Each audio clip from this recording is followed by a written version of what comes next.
The first remark I should make is that no one should think that things were much different at the time. If you like, what's happening these days, especially at election time, is no different from, let's say, the immediate post-independence and some years afterwards.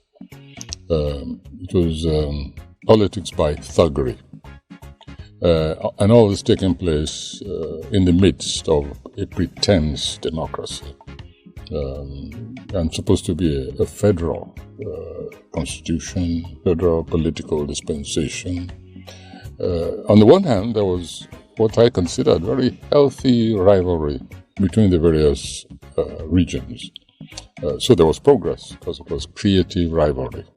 But side by side, of course, as with all good things, there were the negatives. And it was in this atmosphere that the guerrilla theater was born.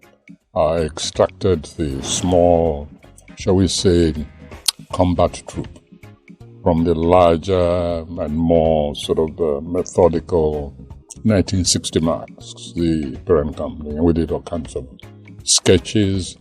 And let me stress this, the sketches that we performed at the time, especially the blackout sketches, before the blackout, and then all kind of variations of blackout. Those sketches were directed not just against the state, the government, but even against the people themselves, because very often, we all know this, till today, the people are very much, sometimes, very often in fact, their own worst enemy. They lay themselves open to be raped, if you like, by power. So those sketches, like this Etike Revolution, if you listen very carefully, that record is not alone, it's not simply against power, it's also a statement to the polity. Look out for themselves. But I made an earlier remark, I said pretense democracy, pretense federalism. And this, now we come to using music as an instrument of combat.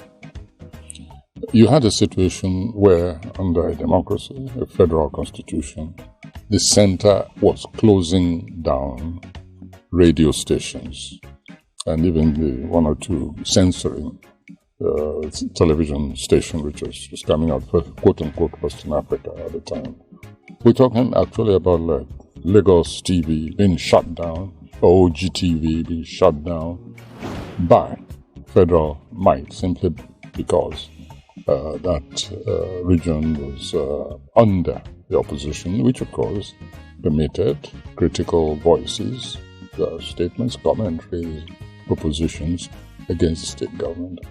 And so you actually had the entire stations, regional station, being closed down. So that you had to look for stations which were sympathetic to whatever you were doing, and which were ready to take the risk of incurring the power, the ire of federal might. Now, I'd always stress that it's a pity that people don't pay much attention to oral statements. In other words, you don't actually have to stage a play to make a point. I mean, it is important because the theater is a totally different medium. You involve the people themselves, you energize them more readily. But if all else fails, the waxing, I think that's the expression, a record, is one way of penetrating through, of overcoming government strictures. You just pass your record round. And so we evolved from the very beginning the musical medium as a language of combat, is part and parcel of guerrilla attack. We will set up, the Orisun Theatre was my main vehicle at the time, which I extracted from the parent body, 1960 masks. And it was just it's something that taking place which is untoward. The next thing you'll find that guerrilla theatre, that unit, outside the House of Representatives at Onikon, during the rice scandal, for instance. And they set up camp, perform, and before the thugs of the federal might arrived to scatter them, they have already scattered themselves. And they were performing marketplaces in front of the secretariat. All the kinds of scandals which have never left us, which we're witnessing today. So I ask myself, has anything really changed? Isn't it time for a resumption of that spirit of the guerrilla theater, of which the new musical version is a very strong, effective unit to penetrate into the consciousness of people. And not just as an instrument of government criticism, but as an instrument, an invitation to the polity itself.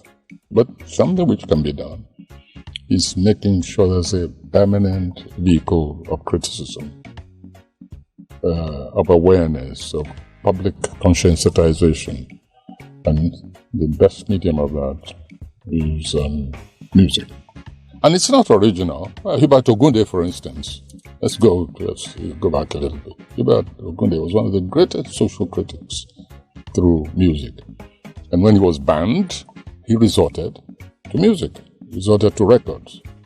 It happened in this particular case, directed mostly at one of the ethnic groups, Yoruba, Ronu, and so on. But that was not the first time.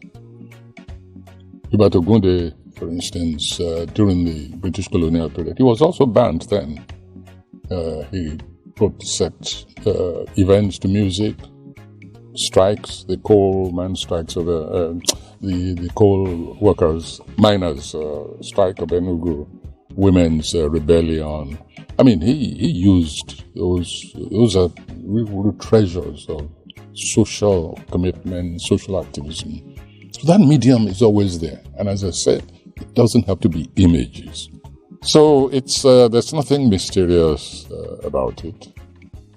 Etike Revolution, of course, was born out of a real sense of outrage.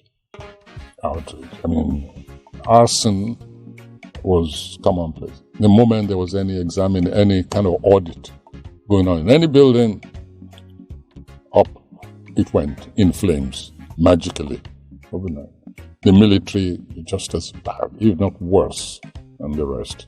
Sometimes the military even prevented the fire brigade from putting out fires. This happened in Lagos. I think it happened in Kano also, simply because they didn't want to be audited.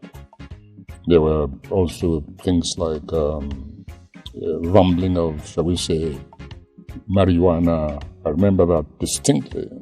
Bags of marijuana were stored in one of the buildings not far from the race course, the present Tahabadea Square.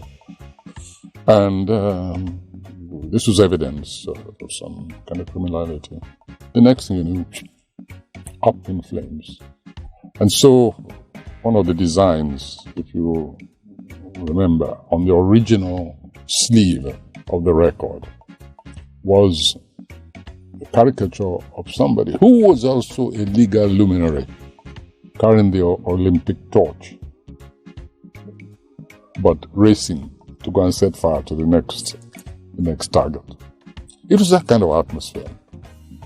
As a matter of fact, there were supposed to be 2 discs. Well, the other one, which was even more combative, was called Take the First Step.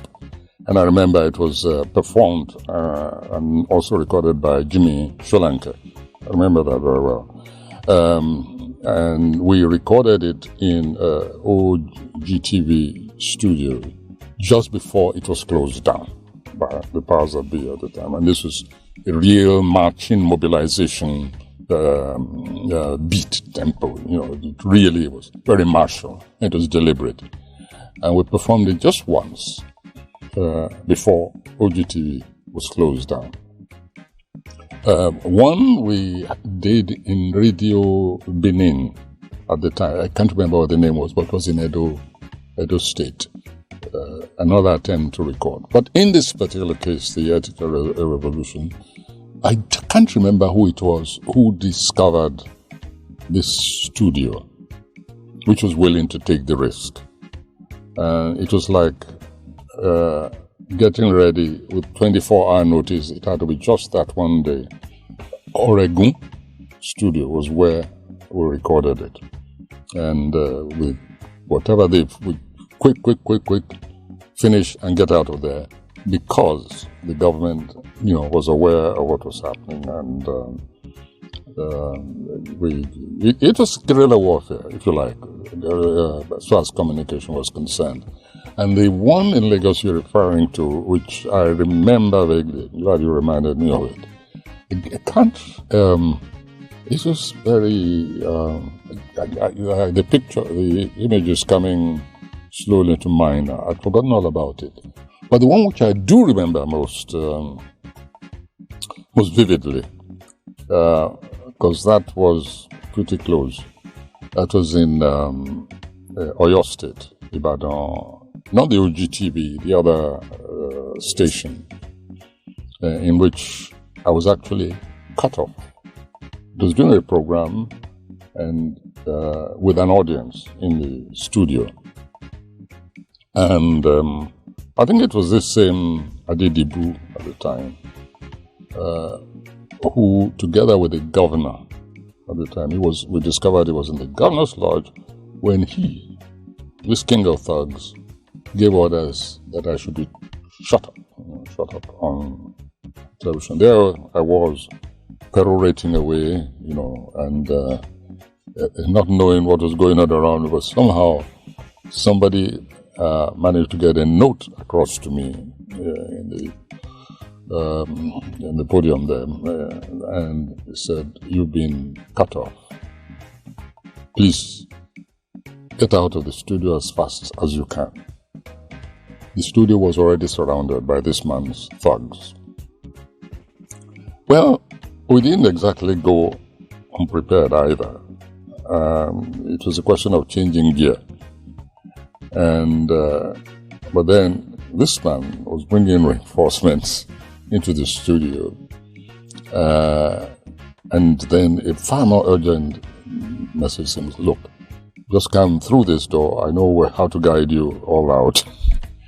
And so we beat a hasty retreat on that day, leaving, and by the time they got there, we disappeared completely.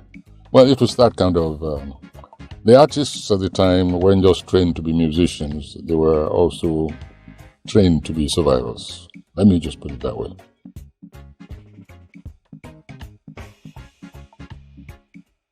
There may be the stanza about the Russian astronauts flying in space, radioed a message to their Moscow base, and also the fact that I have always been obsessed about the filth that surrounds. I said, for some reason till today, we are unable really to deal with filth, with garbage.